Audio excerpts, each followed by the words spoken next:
Fala pessoal, beleza? Professor Lailson Siqueira aqui, e hoje a gente vai abordar nessa aula a Lei Geral de Proteção de Dados, tá? É a Lei 13.709 de 2018, uma lei muito importante para o teu concurso, cada vez mais cobrada nas provas de concurso, e a gente vai abordar os principais tópicos dessa lei aqui no decorrer dessa aula, beleza?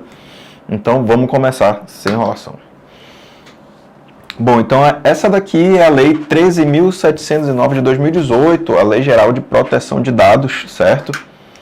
Lei Geral de Proteção de Dados. E a gente vai trazer aqui, em primeiro lugar, né, o embasamento que a gente tem na Constituição, né, para que venha a ser formulada essa lei, aí, essa Lei Geral de Proteção de Dados. A gente tem aqui três bases constitucionais, tá? A primeira delas é referente a direitos fundamentais, tá? Ali no artigo 5º, a gente tem que, em um de seus incisos, né, a gente tem que assegurado nos termos da lei, o direito à proteção dos dados pessoais, inclusive nos meios digitais. E essa lei, né, que o inciso cita aqui, vem a ser, né, a LGPD. Ela é criada para preencher essa lacuna. A gente tem, então, posteriormente aqui, dois artigos aqui referentes à competência, né? Competência da União. No artigo 21, né, tem-se que competência da União organizar e fiscalizar a proteção e o tratamento de dados pessoais nos termos da lei, né? No caso LGPD. E no artigo 22, a gente tem uma competência privativa da União, que é a de legislar sobre proteção e tratamento de dados pessoais. E foi justamente isso que ela fez, né, quando estabeleceu a LGPD. Então, esquematizando aqui, né, pessoal, um pouquinho, a gente tem que a proteção de dados, ela vem aqui de um direito fundamental e de uma competência da União, né, competência de organizar, fiscalizar e legislar, nesse caso uma competência privativa, sobre proteção de dados, beleza?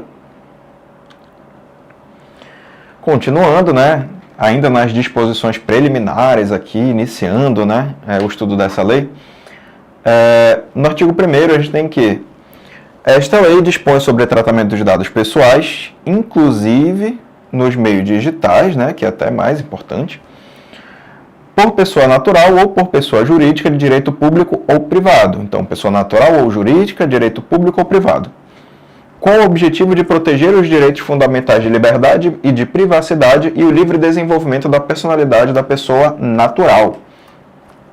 E do parágrafo único, né, ele traz aqui que as normas gerais contidas nessa lei são de interesse nacional, tá? Elas são de interesse nacional, elas se aplicam em todo o território nacional e devem ser observadas pela União, Estados, Distrito Federal e municípios. Então, resumindo aqui os objetivos, né, a gente tem que os objetivos são de proteger os direitos fundamentais da liberdade e da privacidade e proteger também o livre desenvolvimento da personalidade da pessoa natural, beleza? Continuando, no artigo 3º, diz que essa lei aplica-se a qualquer operação de tratamento, né? A gente já sabe o que é a definição de tratamento, né? São todas aquelas operações realizadas com os dados, né? Com as informações. Realizada por pessoa natural ou por pessoa jurídica de direito público ou privado, independentemente do meio, do país de sua sede ou do país onde estejam localizados os dados, desde que a operação de tratamento seja realizada em território nacional, desde que a atividade de tratamento tenha por objetivo a oferta ou fornecimento de bens ou serviços ou tratamento de dados de indivíduos localizados no território nacional, foco, né, sempre nesse trecho aqui, território nacional, ou desde que os dados pessoais, objetos de tratamento, tenham sido coletados no território nacional. E aí, a gente tem esse parágrafo muito importante para trazer essa definição de território nacional, onde consideram-se coletados no território nacional os dados pessoais cujo titular nele se encontre no momento da coleta. Então, se o indivíduo está no momento da coleta em território nacional, então o dado né, o tratamento do dado ocorre em território nacional, beleza? E aí aqui a gente tem aquele esqueminha, né, que não adianta só a gente fazer a leitura fria da lei. Tem um esqueminha aqui em relação à aplicabilidade da LGPD, né? A gente tem que ela é uma norma nacional, então aplicável a estados, União, estados, Distrito Federal e municípios. Aplica-se a pessoa física, né, pessoa natural, com objetivo de lucro, tá? Pessoa física com objetivo de lucro, a gente vai ver que quando não tem objetivo de lucro, a pessoa física não se aplica. Ou a pessoa jurídica, sendo ela de direito público ou de direito privado. Os dados pessoais, né, aos quais se aplicam, né, são aqueles dados, o tratamento de dados independente do meio, tá, seja ele físico ou digital, independente do país sede e independente do país onde estejam os dados, desde que, né, e entra a parte final, desde que o tratamento seja feito no território nacional, onde está o particular, certo? A oferta ou fornecimento do bem ou serviço seja feita no território nacional, ou os dados sejam coletados no território nacional. E aí a gente tem, né, aquela observação de que o dado é considerado coletado no território nacional quando no momento da coleta o indivíduo está em território nacional, ok? Continuando aqui no artigo 4º, a gente tem as hipóteses onde não se aplica, tá? A proteção de dados não se aplica ao tratamento de dados pessoais, realizado por pessoa natural para fins exclusivamente particulares e não econômicos. Então, se não tem fim econômico, né, não se aplica a lei, certo? Realizado exclusivamente para fins jornalístico ou artístico, e para fim acadêmico também. Então, jornalístico, artístico ou acadêmico não se aplica, tá? Se for exclusivamente para esse fim. E também não se aplica essa proteção de dados quando o fim é exclusivamente para a segurança pública, defesa nacional, segurança do Estado e atividades de investigação e repressão de infrações penais. Então, sempre que envolver um desses 4 aqui também, né, tudo relacionado à segurança, né, segurança pública, também não se aplica essa proteção de dados. E no inciso 4º aqui ele traz que também não se aplica a dados provenientes de fora do território nacional, e que não sejam objeto de comunicação, de uso compartilhado de dados com agentes de tratamento brasileiros, ou objeto de transferência internacional de dados com outro país que não o de proveniência, desde que o país de proveniência proporcione grau de proteção de dados pessoais adequado ao previsto em lei. Beleza, é muita teoria, né? Mas aí a gente, novamente, vem com um esqueminha aqui para facilitar a tua compreensão, beleza? Então, onde que não se aplica essa lei? Tá? Não se aplica a pessoa natural que não tem, né? Não tem fins econômicos. Se não tem fins econômicos, não se aplica. Não se aplica se os fins forem exclusivamente jornalísticos e artísticos, acadêmicos, segurança pública, defesa nacional, segurança do Estado, infrações penais. E aqui a gente tem 2 observações. Nesse caso aqui, onde está destacado aqui, nesse quadradinho pontilhado, nesse caso, o tratamento ele não pode ser feito por pessoa, 100% por pessoa de direito privado, tá? Por pessoa de direito privado. Exceto se ele estiver sob tutela de uma pessoa de direito público. E também não pode ser feito por pessoa de direito privado, exceto se possuir capital 100% público. Então, são essas 2 exceções, tá? Esse tratamento, ele não pode ser feito por pessoa de direito privado, mas tem essas 2 exceções. Quando está sob tutela de pessoa de direito público, ou quando possui capital 100% público, beleza? E também não se aplica aos dados de fora do território nacional, desde que não sejam objeto de comunicação, uso compartilhado ou transferência internacional, né? Comunicação, uso compartilhado ou transferência internacional, e que o país de proveniência proporcione proteção de dados adequada. Então, no país de proveniência, do país de onde vêm esses dados, tem que haver um sistema de proteção de dados, ok? Equivalente ali a uma LGPD. Continuando aqui, pessoal, nesse quadro, a gente eu trago aqui para vocês dois tópicos bem importantes também, que a gente precisa simplesmente fazer uma leitura, né? É o artigo 2º, que traz os fundamentos da lei, e o artigo 6º, que traz os princípios da lei. Então, vamos fazer aqui uma leitura e já trago de uma forma mais resumida, mais esquematizada, para a gente fixar, tá, esses conceitos aqui. Os fundamentos são 7, tá? O que são os fundamentos, né? As bases da proteção de dados? Respeito à privacidade, autodeterminação informativa, ou seja, a liberdade, né? Está ligado também a uma liberdade que a pessoa tem de determinar de que forma serão utilizados os dados, né, referente a si. Liberdade de expressão, de informação, de comunicação e de opinião. Inviolabilidade da intimidade, da honra e da imagem. O desenvolvimento econômico e tecnológico e a inovação. A livre iniciativa, a livre concorrência e a defesa do consumidor. E, por fim, os direitos humanos, o livre desenvolvimento da personalidade, a dignidade e o exercício da cidadania pelas pessoas naturais. Então, isso daqui é a base, certo? São os fundamentos, a base, de onde decorrem todos os regramentos aí relacionados à proteção de dados. E aí, na sequência, a gente tem os princípios, lá no artigo 6º, mas é interessante a gente abordar eles juntos aqui. Quais são os princípios? A gente tem o princípio da boa-fé, que está relacionado à honestidade e ao respeito no tratamento de dados.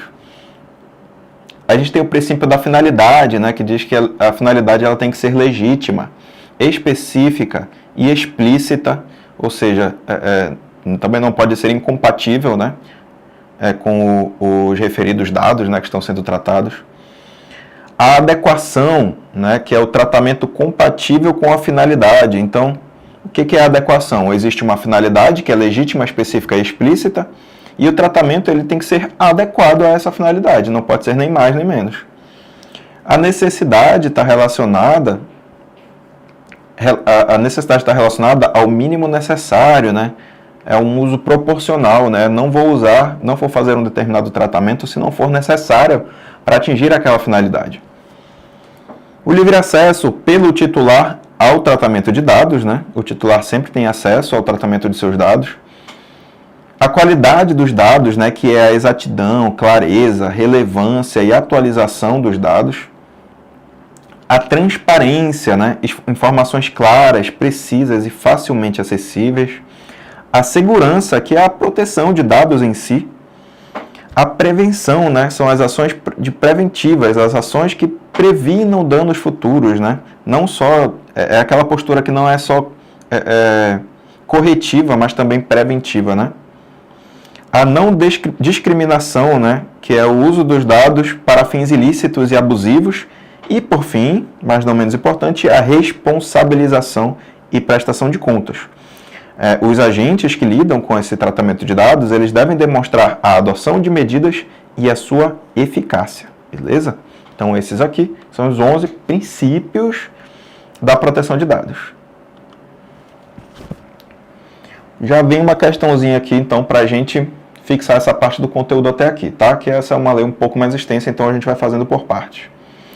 De acordo com a Lei Geral de Proteção de Dados Pessoais, a compatibilidade do tratamento dos dados pessoais com as finalidades informadas ao titular, de acordo com o contexto do tratamento, consiste no princípio da.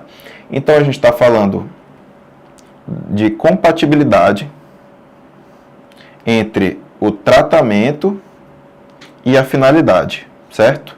É a compatibilidade, é o encaixe entre tratamento e finalidade. Nesse caso, a gente está falando de adequar o tratamento à finalidade. Então, é o princípio aqui da adequação, ok?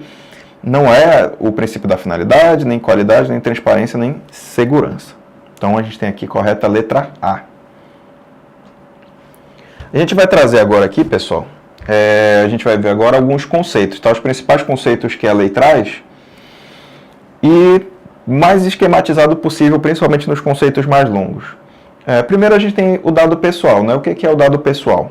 é uma informação relacionada à pessoa natural identificada ou identificável, certo? E aí o que é um dado pessoal sensível? E aí a lei ela traz uma lista aqui de possibilidades que caracterizam esse dado pessoal sensível. O dado pessoal sensível ele é um dado pessoal que versa sobre, que trata sobre origem racial ou étnica, convicção religiosa, opinião política, filiação a sindicato, filiação a organização, seja ela religiosa, filosófica ou política, informação sobre saúde ou vida sexual e genético ou biomédico.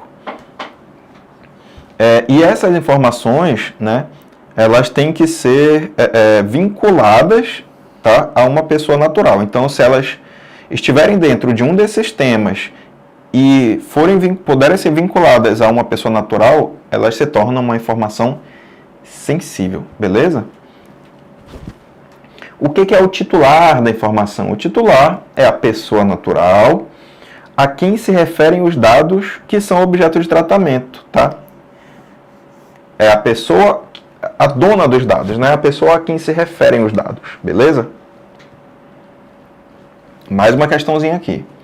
Para os fins da Lei Geral de Proteção de Dados, supondo o vínculo do dado a uma pessoa natural, é considerado dado pessoal sensível.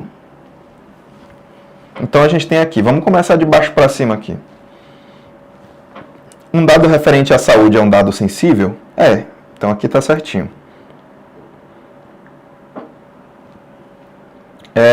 Filiação a uma organização de caráter filosófico também então está certinho. Opinião política também. Convicção religiosa também também. Nome completo não está listado. E aquela é uma lista taxativa, tá, pessoal? Então, se não está ali, o nome completo ele não pode ser considerado uma informação sensível, tá? E aqui a gente precisa ter bastante atenção porque ele pede o que não é considerado, né? A gente tem sempre que ter bastante atenção nessas questões que pedem o incorreto, pede o que não é, certo? Então, a resposta que a gente tem aqui é a letra A. O nome completo do indivíduo, ele não é uma informação sensível de acordo com a Lei Geral de Proteção de Dados, ok? Mais alguns conceitos. A gente vai falar agora sobre a anonimização. Anonimização vem da palavra anônimo. O que é o anônimo, né, pessoal? É aquilo que não se conhece, né? Aquilo que a gente não consegue vincular a alguém, né? Então, o dado anonimizado é aquele dado relativo a um titular que não pode ser identificado. Então, se eu tenho um dado e eu não consigo, né, por algum motivo, eu não consigo identificar o titular daquele dado, esse dado está anonimizado. A anonimização é o processo pelo qual um dado é anonimizado, certo? É o processo. Ela é a utilização de meios pelos quais o dado perde a possibilidade de associação. A pseudo-anonimização é bem interessante. Ela é o seguinte, para associar, né, esse dado ao seu titular, no caso da pseudo-anonimização, se exige uma informação adicional, mantida separadamente pelo controlador em ambiente seguro. Um exemplo que a gente tem disso são as provas de concurso, tá? Uma prova discursiva de um concurso, por exemplo, o que acontece, tá, pessoal?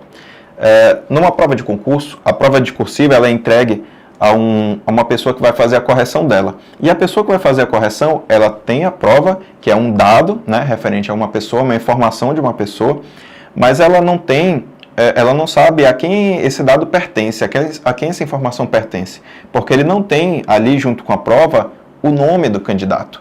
O nome do candidato é mantido em um local separado pelo controlador em um ambiente seguro. Ou seja, é possível sim identificar o dono daquela prova, vincular a informação ao titular.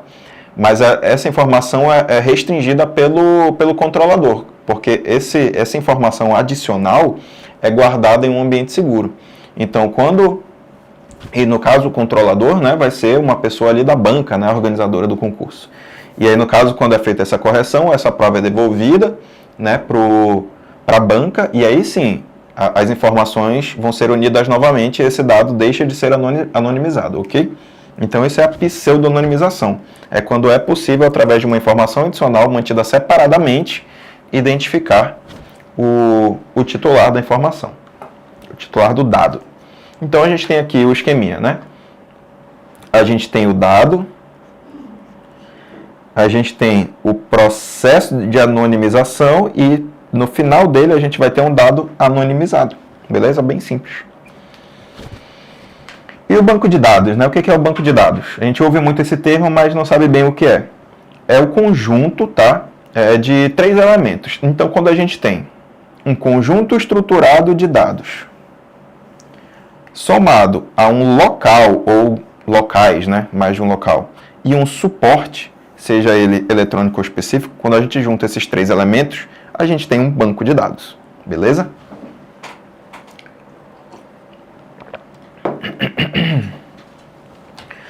O que é o tratamento? Tratamento de dados. São todas aquelas operações que a gente faz com o dado, certo? Aqui a gente tem uma lista delas,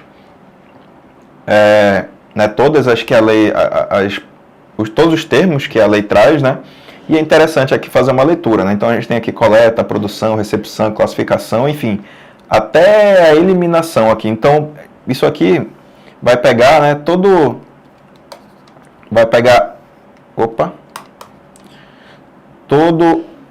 o processo, desde a coleta da informação, né, até a sua eliminação, todo esse processo aqui, tem várias operações, certo? Várias operações que caracterizam um tratamento. Então, toda operação realizada com o dado é um tratamento, tá? Desde a coleta até o seu último fim, até a sua eliminação, seu descarte ou seu compartilhamento. O que é o uso compartilhado? O uso compartilhado, ele acontece quando existe a comunicação, a difusão, a transferência internacional, a interconexão ou o tratamento compartilhado de dados. E aqui isso é feito de forma limitada, né? Para isso acontecer, deve existir autorização específica e tem que ser utilizado para modalidades de tratamento permitidas. Então, não pode ser feito de qualquer jeito, tá? Quando a gente fala em uso compartilhado, é feito de uma forma controlada. Tem que ter autorização, tem que ser para um fim previsto em lei, né? Tudo bem organizado, beleza?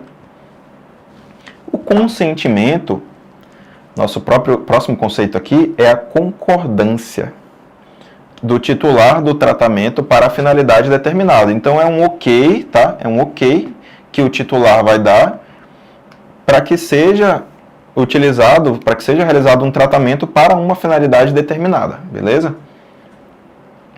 O bloqueio é a suspensão temporária de operação de tratamento, tá?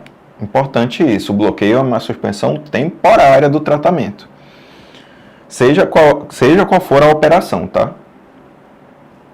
A eliminação é a exclusão de dados, independente do procedimento, tá? Não importa a forma que é feita essa exclusão.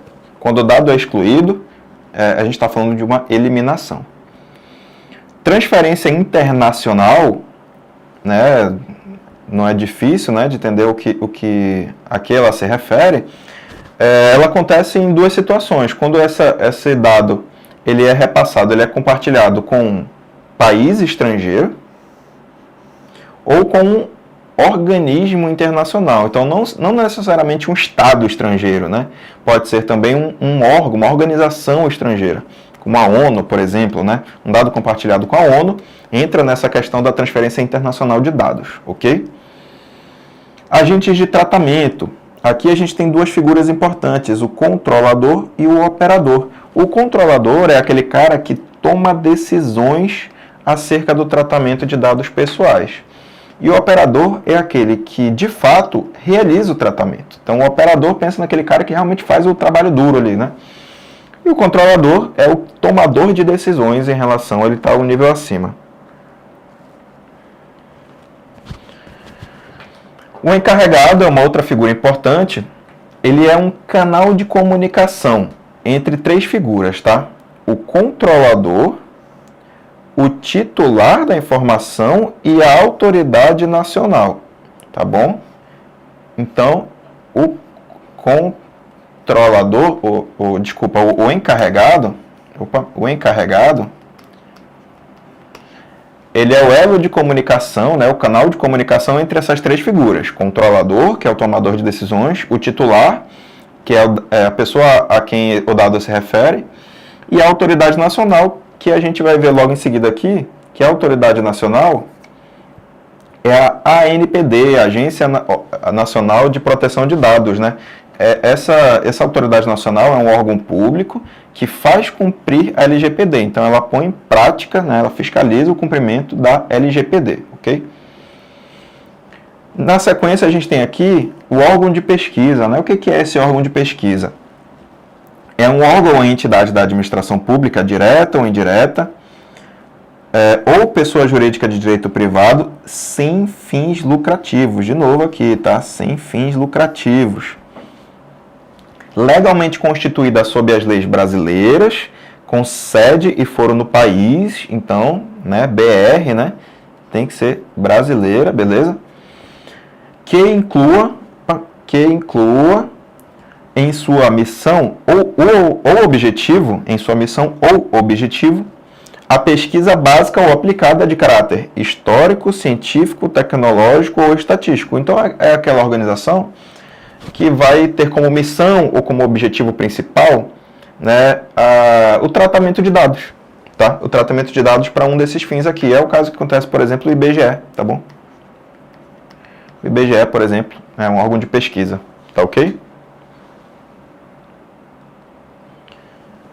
Uma questãozinha aqui, de acordo com a Lei 13.709, Lei Geral de Proteção de Dados, a pessoa natural ou jurídica de direito público ou privado a quem competem as decisões referentes ao tratamento de dados pessoais o que ele está dizendo aqui, a quem competem as decisões referentes ao tratamento de dados pessoais. Né? Então não é o encarregado é aquele elo de ligação, né, entre aqueles três elementos, o titular é a quem o dado se refere, o operador é quem trata os dados e essa definição é a do controlador, tá bom? Definição do controlador aqui, letra C. A gente entra aqui, então, no tratamento de dados pessoais, aqui no artigo 7º, tá? O que é mais importante aqui? Quais são as hipóteses? As hipóteses em que poderá acontecer o tratamento de um dado pessoal. A primeira hipótese, pessoal, é caso exista o consentimento do titular, tá bom? Existindo o consentimento do titular, o dado pode ser tratado. Não existindo o tratamento do titular, a gente vai ter essas hipóteses aqui, beleza? Quais são elas? Obrigação legal ou regulatória pelo controlador, execução de políticas públicas pela administração pública, estudos por órgão de pesquisa, e nesse caso, se possível, esses dados serão anonimizados, tá? Execução de contrato ou procedimentos preliminares, exercício de direitos em processo judicial, administrativo ou arbitral, proteção da vida ou da incolumidade de titular ou terceiro, tutela da saúde exclusivamente, nesse caso aqui, tá? Realizado exclusivamente por profissionais da saúde, serviços de saúde ou autoridade de saúde, para atender o interesse legítimo do controlador ou de terceiro e para a proteção de crédito. Então, na ausência do consentimento, poderá ser realizado o tratamento nessas hipóteses. E aí aqui algumas informações adicionais, né, em relação ao tratamento de dados pessoais. O tratamento de dados pessoais cujo acesso é público deve considerar a finalidade, a boa-fé e o interesse público, né? Lembra dos princípios lá, finalidade, boa-fé, interesse público, que justificam sua disponibilização. É dispensada a exigência do consentimento, previsto no caput deste artigo, para os dados tornados manifestamente públicos pelos titulares, né? Pelo titular, resguardados os direitos do titular e os princípios previstos nesta lei. O que isso quer dizer, né, pessoal? Aquele dado que o titular, por vontade própria, né, tornou público de forma clara e manifesta, esse dado já não precisa mais de consentimento, né? Porque ele já foi tornado público pelo próprio titular. Então, ele pode ser utilizado para tratamento. E aí a gente tem um ponto de atenção aqui. O tratamento posterior poderá ser realizado para novas finalidades, desde que observados os propósitos legítimos e os princípios previstos nesta lei. Então, aquele dado que já foi utilizado para um fim, que tem um consentimento para o fim, pode ser utilizado também para uma outra finalidade, tá? Sempre que for um propósito legítimo e seguindo os princípios da lei. Se necessitar comunicar ou compartilhar esses dados com outros controladores, aí sim deve ser exigido um consentimento específico para esse fim, para fim de compartilhamento ou comunicação de dados, salvo nas hipóteses de dispensa. Então, se existe um consentimento para um dado, para o tratamento de um dado, existe a possibilidade dele ser aplicado para um outro fim, diferente, atendendo sempre aos princípios e tudo mais, e aos direitos, né, do titular. Agora, se for para comunicar ou compartilhar dados, aí precisa de um consentimento específico, beleza? E aí a gente entra aqui num ponto bem importante, que é o consentimento, tá? Deixa eu voltar aqui para a tela cheia. Como que acontece o consentimento? Essas são as principais características, tá? A forma pela qual ele acontece pode ser escrito, em cláusula destacada, ou por outro meio que demonstre manifestação de vontade. Então ele deixa bem aberto aqui, né? Qualquer meio que demonstre e deixe clara a manifestação de vontade. O ônus da prova é do controlador, tá? O controlador tem que provar o consentimento. Se o titular contestar o consentimento, fala, não, eu não consenti para isso. Quem tem que provar que o consentimento existiu é o controlador, e não o titular tem que provar que não existiu, beleza? Vício de consentimento é um problema, né? Um problema no consentimento, um consentimento de uma forma ilegal, de uma forma irregular, ele vai gerar uma vedação do tratamento dos dados, tá? Ele interrompe a possibilidade de tratamento de dados. A finalidade deve ser determinada e, se for genérica, vai anular também o consentimento para tratamento, tá? Essa é um dos vícios, né, que pode ocorrer no consentimento, um consentimento genérico, tá? Que induz ao erro ali o titular, né, com uma finalidade genérica, e aí a pessoa, o controlador da informação, vai usar ele para várias finalidades diferentes. Então tem que ser uma finalidade específica, tá bom? Revogação, tá? A revogação do consentimento, ela pode ser feita a qualquer momento, por manifestação do titular, tá bom? A qualquer momento ele pode revogar esse consentimento. E alterações, tá, devem ser informadas de forma específica também. E o titular poderá revogar, caso ele não concorde com essas alterações, tá bom? Então, né, como já foi dito, né, pode revogar a qualquer momento, inclusive no momento em que ocorrer uma alteração, beleza? O titular, ele tem livre acesso a alguns quesitos aqui, tá? Livre acesso a algumas informações, são elas: a finalidade específica do tratamento, ele tem o direito de saber sempre, para que fim está sendo feito esse tratamento do seu dado pessoal, a forma e duração do tratamento, a identificação do controlador, informações de contato do controlador, né? Ele tem o direito de saber quem está tratando os seus dados, né? Informações sobre o uso compartilhado de dados, as responsabilidades dos agentes, né? Os deveres, as punições cabíveis, né? Esse tipo de coisa, e os seus direitos. Ele tem que conhecer os direitos do titular, tá bom? Isso tem que ficar bem claro, bem explícito, bem expresso. Questãozinha. Nos termos da Lei Geral de Proteção de Dados, é necessário o expresso consentimento do titular para tratamento de dados pessoais. Em que hipótese, né, é necessário esse expresso consentimento? Nas três primeiras aqui, ele traz uma hipótese que ele só colocou de forma dividida, né? Para exercício regular de direito em processo administrativo, judicial e arbitral. Para isso aqui, não precisa, né? Não precisa de consentimento expresso, a gente já sabe. Em qualquer caso, também a gente sabe que não é assim, né? Em alguns casos, não vai precisar. Então, o que está correto, o que sobra aqui, é a alternativa E. se necessário, compartilhamento com outro controlador, ainda que o titular já tenha consentido com o primeiro tratamento. Ou seja, ele consentiu com o tratamento, porém, surgiu a necessidade de fazer a comunicação ou compartilhamento do dado. Então, tem que ser comunicado a ele e solicitado uma nova manifestação de consentimento para esse fim específico, beleza? Então, a resposta certa aqui, letra E.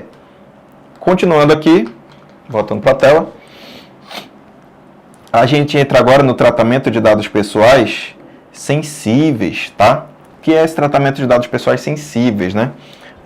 Ele entra naquele grupo de dados que a gente já viu, né?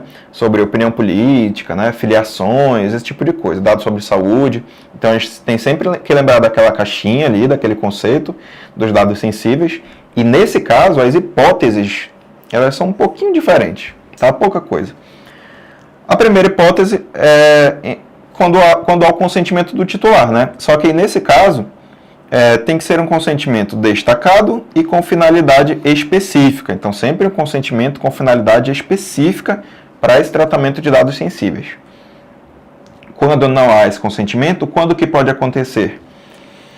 Em caso de obrigação legal ou regulatória pelo controlador, execução de políticas públicas pela administração, estudos por órgãos de pesquisa, nesse caso, se possível, serão anonimizados, exercício de direitos, inclusive em contrato e processo judicial, administrativo e arbitral, proteção da vida ou incolumidade de titular ou terceiro, tutela da saúde, nesse caso exclusivamente por profissional da saúde, serviço ou autoridade de saúde, e para a garantia da prevenção à fraude e à segurança do titular. Então, nesse caso, não tem aquela questão da proteção do crédito, e sim essa questão da garantia da prevenção à fraude e à segurança do titular, né? É o que mais muda aí entre o dado pessoal e o dado pessoal sensível, tá bom? Algumas outras informações, né? A comunicação ou o uso compartilhado de dados pessoais sensíveis entre controladores com o objetivo de obter vantagem econômica poderá ser objeto de vedação ou de regulamentação por parte da autoridade nacional, ouvidos os órgãos setoriais do poder público no âmbito de suas competências. Então, sempre que esse compartilhamento tiver o objetivo de vantagem econômica, ele poderá ser vedado, tá? Ele poderá ser objeto de vedação ou de regulamentação pela ANPD. É vedada a comunicação ou o uso compartilhado entre controladores de dados pessoais sensíveis referentes à saúde. E aqui ele fala especificamente de dados referentes à saúde, né? Então, quando existe esse compartilhamento com o objetivo de obter vantagem econômica, ele pode ser vedado ou regulamentado. E quando é referente à saúde, ele já é vedado, tá? Ele já é vedado. Só que existem algumas exceções, né? Então, a gente tem aqui, exceto nas hipóteses relativas à prestação de serviços de saúde, assistência farmacêutica, assistência à saúde, desde que observado o parágrafo 5º deste artigo, incluídos os serviços auxiliares de diagnose e terapia, em benefício dos interesses dos titulares de dados, e para permitir a portabilidade de dados, quando solicitada pelo titular, então para isso pode, ou transações financeiras e administrativas resultantes do uso e da prestação dos serviços de que trata este parágrafo. Então, são pequenas exceções, mas o mais importante aqui é entender. Sempre que tiver objetivo de vantagem econômica, pode ser vedado ou regulamentado. Quando é referente à saúde, em regra é vedado, mas vão ter algumas exceções. E aí a gente tem mais um ponto aqui, que é o término do tratamento, tá? Término do tratamento. A gente tem aqui a regra e a exceção. Em regra, pessoal, quando for finalizado o tratamento de um dado, ele vai ser eliminado. Mas existem algumas hipóteses em que esse dado ele pode ser conservado. E é isso que a gente vai ver aqui. Então vamos lá. Quais são as hipóteses, né, que vão gerar o término do tratamento em primeiro lugar aqui, né? Então vamos lá. Quando a finalidade foi alcançada, tá? Quando deixam de ser necessários, né, os dados, quando chega o fim do período de tratamento previsto, quando existe a comunicação do titular para que seja, né, encerrado o tratamento, certo? e por determinação da autoridade nacional. Então, nesses casos aqui, nesses 5 casos, a gente tem o término do tratamento. Ou seja, o tratamento interrompe e o dado, em regra, vai ser eliminado. Só que existem algumas exceções, em que, aqui, no entanto, pode ser autorizada a conservação dos dados pessoais após o término do tratamento, para as seguintes finalidades: obrigação legal ou regulatória, mais uma vez aparecendo aqui, estudo por órgão de pesquisa, mais uma vez, transferência a terceiro ou uso exclusivo do controlador. Então, claro que, né, existem regramentos em relação a isso, mas o que você precisa saber é que existe a regra, 5 hipóteses, e a exceção em que esse dado não vai ser eliminado e sim conservado, essas 4 hipóteses, beleza? A gente trago aqui para vocês então, pessoal, os direitos do titular, também um ponto muito importante, tá? O titular, ele precisa ter acesso, ter conhecimento desses direitos, tá bom? Isso é previsto, inclusive, em lei. Quais são esses direitos? Confirmação da existência de um tratamento, certo? Ele precisa saber que existe esse tratamento de seus dados pessoais. Tem que ter acesso aos dados.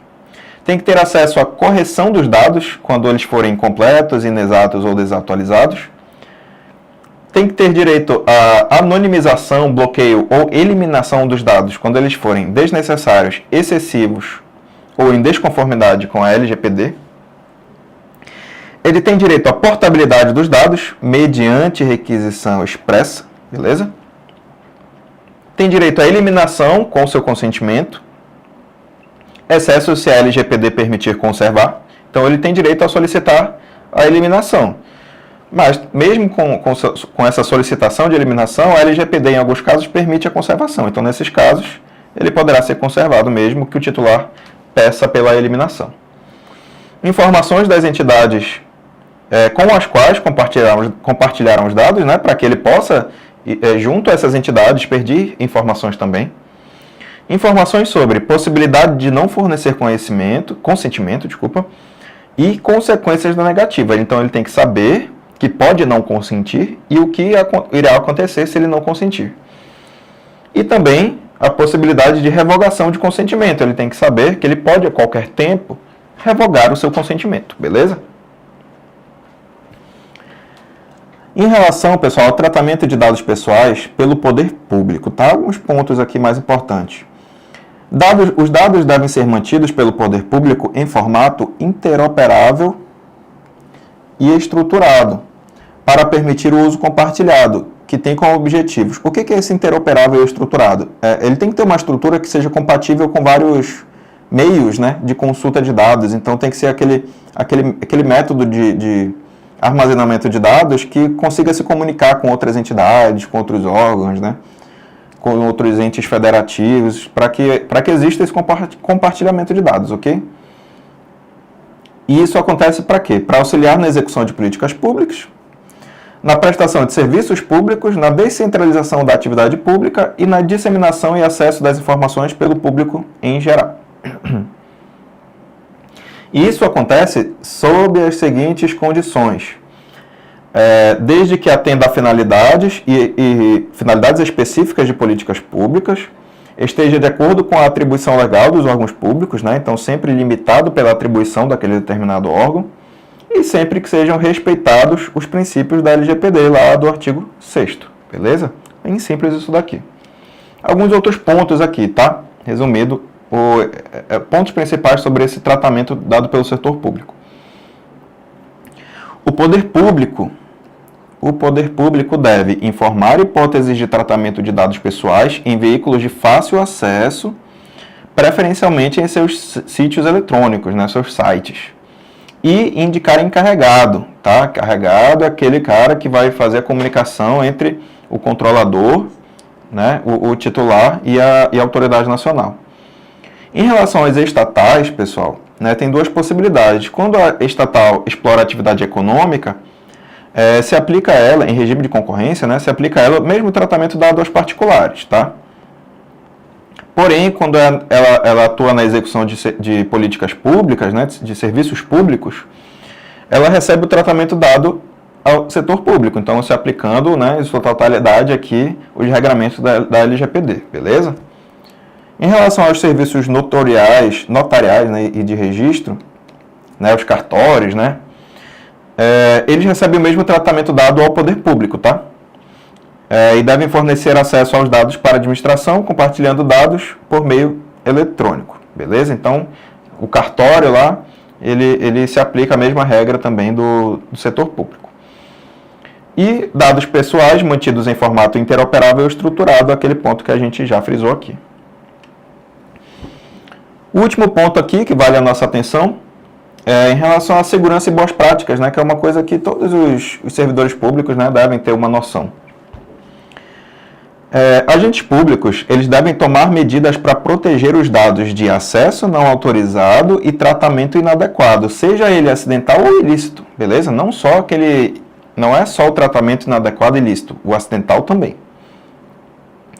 A autoridade nacional poderá dispor sobre padrões mínimos, né, de segurança e boas práticas acerca da proteção de dados.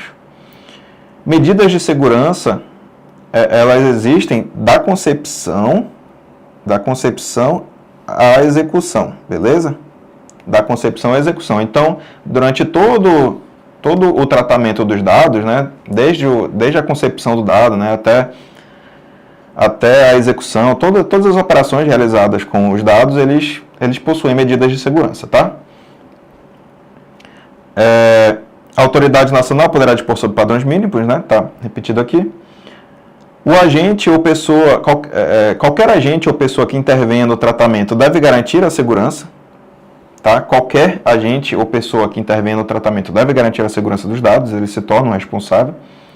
Agentes poderão formular regras de boas práticas, né? Não só a autoridade nacional, mas os próprios agentes.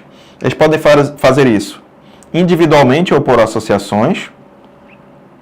Essas regras são publicadas e atualizadas periodicamente, e a ANPD, a Autoridade Nacional, ela pode reconhecer e divulgar essas regras, né, para fazer o compartilhamento também dessas boas práticas, né? São boas práticas que devem ser compartilhadas.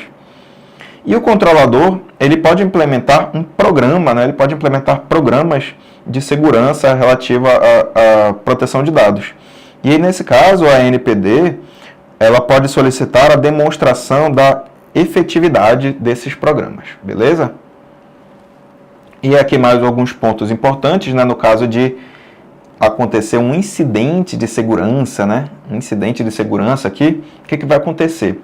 O controlador, né, sempre o controlador, ele deverá comunicar a ANPD e o titular, né? Tem que falar para o titular, olha, teve um problema aqui com os seus dados, os dados vazaram, algo do tipo. Isso tem que ser feito em tempo razoável, tá? Em prazo razoável. E a autoridade nacional vai verificar a gravidade disso e ela pode determinar ao controlador, né, o que ela pode determinar? A ampla divulgação do fato em meios de comunicação e medidas para reverter ou minimizar, né, mitigar os efeitos do incidente, beleza? Então a gente chega aqui, pessoal, em mais uma questãozinha para a gente fechar aqui o assunto. De acordo com a Lei Federal 13.709, a Lei Geral de Proteção de Dados, o dado pessoal é a informação relacionada à pessoa natural, identificada ou identificável. O dado pessoal sensível, né, é o dado pessoal sobre origem racial, étnica, e aqui ele traz, né, todas as possibilidades de dado pessoal sensível, né? E no terceiro item, controlador é a pessoa natural ou jurídica, de direito público ou privado, a quem competem as decisões referentes ao tratamento de dados pessoais. Então aqui ele trouxe esses três conceitos, certo? E ele fala o seguinte: dessa forma, considerando as descrições acima, assinale a alternativa correta. Assinale a alternativa correta. Então vamos lá. Letra A. O tratamento de dados pessoais cujo acesso é privado deve considerar a finalidade, a boa-fé ou o interesse público que justificaram sua disponibilização. Aqui, pessoal, o erro é que, no caso, ele está falando cujo acesso é público, tá? E não privado. Cujo acesso é público. A letra B. Poderão ser igualmente considerados como dados pessoais, para fins desta lei, aqueles utilizados para a formação do perfil comportamental de determinada pessoa natural, se identificada. Isso aqui está correto, tá? Quando uma informação, mesmo que não seja um dado pessoal, for usada para formação de perfil, acerca de um indivíduo que pode ser identificado através desse perfil comportamental, ela se torna também, da mesma forma, um dado pessoal, recebe o mesmo tratamento de um dado pessoal, beleza? Isso aqui está certo. A lei é aplicada, inclusive, ao tratamento de dados pessoais realizados por pessoa natural para fins exclusivamente particulares e não econômicos. Aqui não, né? Se for por uma pessoa natural para fins não econômicos, né, não se aplica a lei. Quando o tratamento for baseado no legítimo interesse do controlador, todos os dados pessoais, mesmo aqueles não necessários para a finalidade pretendida, poderão ser tratados. Aqui não, né? Se eles não são necessários para a finalidade, eles não devem ser tratados, tá? A princípio da necessidade aqui. O tratamento de dados pessoais sensíveis somente poderá ocorrer com o consentimento do titular, mesmo nas hipóteses de cumprimento de obrigação legal ou regulatória pelo controlador. Isso aqui é uma hipótese em que não precisa, né, de consentimento, então também está incorreto. E aí, confirmando aqui, resposta certa, letra B, tá? Tá toda detalhadinha aqui para vocês corrigirem aí, né? E a letra B, ela foi tirada ali do artigo 12, parágrafo 2º, tá? A letra da lei. Então é isso, pessoal. A gente encerra por aqui... Opa, deixa eu botar na tela. A gente encerra por aqui essa aula e relembrando, né? É importante fazer a leitura da lei seca, tá? Sempre que a gente trabalha com essas legislações. Fazer suas próprias anotações, fazer muitas questões. As questões vão te indicar quais são os pontos mais importantes da lei, beleza? E a partir da resolução de questões, vocês vão focando nos pontos principais. Mas sempre assim, de vez em quando você for pegar esse assunto para estudar, dá uma lidinha, pelo menos uma parte, lê uma parte, depois lê uma outra parte da lei, para você, né, se familiarizar com os termos utilizados nela, beleza? Então, até a próxima aula, bons estudos e valeu!